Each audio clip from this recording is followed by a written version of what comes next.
as most of us look on to now the pictures of Ramana Maharshi and the vintage photos of him, we perceive a body and mind.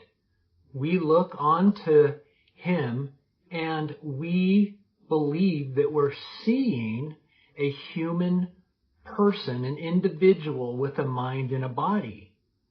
But that is only because that's how we perceive ourselves. You see, Ramana Maharshi did not know himself as a mind and a body. He knew himself as the ultimate reality, as the infinite one without a second. And so this is a great pointer that shows you that you perceive the world as you experience yourself. If you experience yourself as an individual that has a body and a mind, you will perceive the rest of the world as forms as well.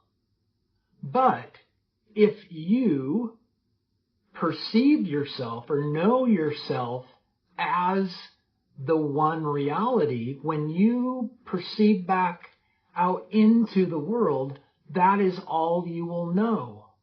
And this falls right in line with Ramana Maharshi's experience of himself. There is a story tied to this. The story goes, one of his devotees, her name was Janakai Mati, one day fell to his feet and said to him, "I am grasping the feet of my guru." And he looked at her and said, "If you truly believe these feet are your guru, you will be disappointed someday, because someday this apparent body is going to perish, and along with it, the feet will also perish. So then what will you have?"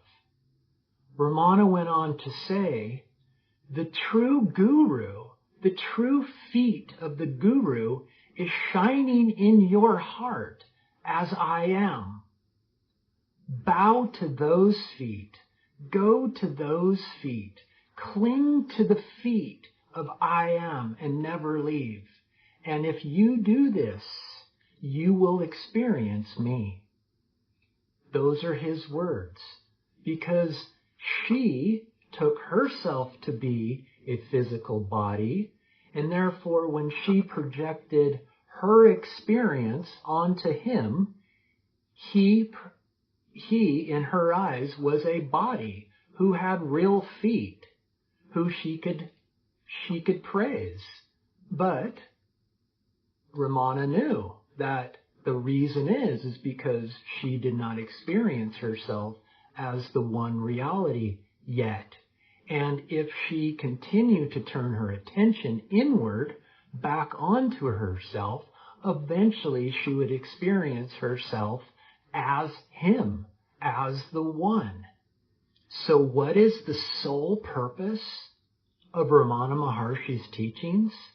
To turn your attention inward, to turn your attention back onto I am and cling onto I am and drift back into I am's reality to discover yourself, to discover your true nature, your swarupa, which in Sanskrit is one's true nature. And when you do that, when you surrender yourself to the one infinite whole, you will experience yourself as Ramana, as the one reality that shines in all of our hearts as I am. Take care. There's a sentence that I always come back to, and it's really the underlying message of even like Ramana Maharshi. Because everybody, they would look at somebody like Ramana Maharshi and they would see a body. The only reason they saw a body because they believed themselves were a body. And this body projects a three-dimensional world. So when you look onto somebody like Ramana Maharshi, because you're a body, you see a body. But from his point of view, he is not a body and mind. He has no idea what that is. So it depends on whose perspective you're talking about. So the sentence is, you perceive the world as you experience yourself. As if you experience yourself as limited, then when you peer out into the world will appear limited as well. But if you know yourself, your infinite self, as an infinite being, when you peer out into the world, that's what you perceive. So allow that to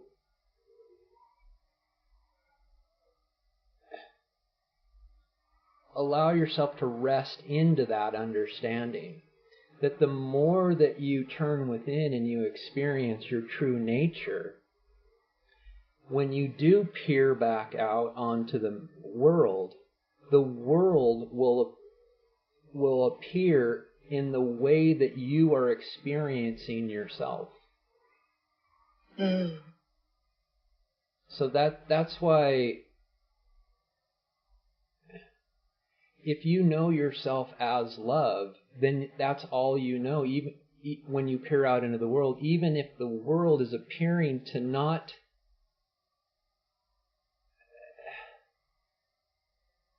it's doing negative things, but all you know is love. And so it's not the world that changes, it's your perception of the world relative to how you're experiencing yourself.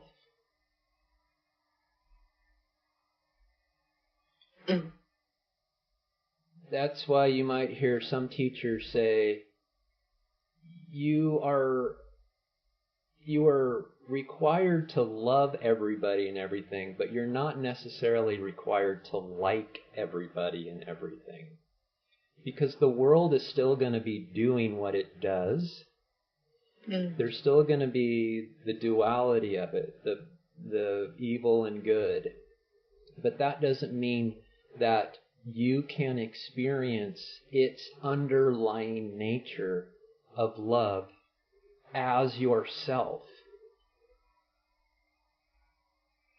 Because the manifestation works from, it's an outward projection. It comes through you, through your body and mind, and it projects its three-dimensional projection into the world. So you get to choose how the world is filtered. If you are not liking yourself, when that projects itself, it's going to pick up the negativity of you before it projects the world. So if you are experiencing yourself as love, it's going to come through, it's going to pick up the love and project itself as love, even though the manifestation is in a realm of duality. So the more you rest into yourself and you experience yourself, you'll start to understand this directly in your day-to-day experience of the world. Because the world itself will lose its edge. And it's, again, it's not the world losing its edge, it's you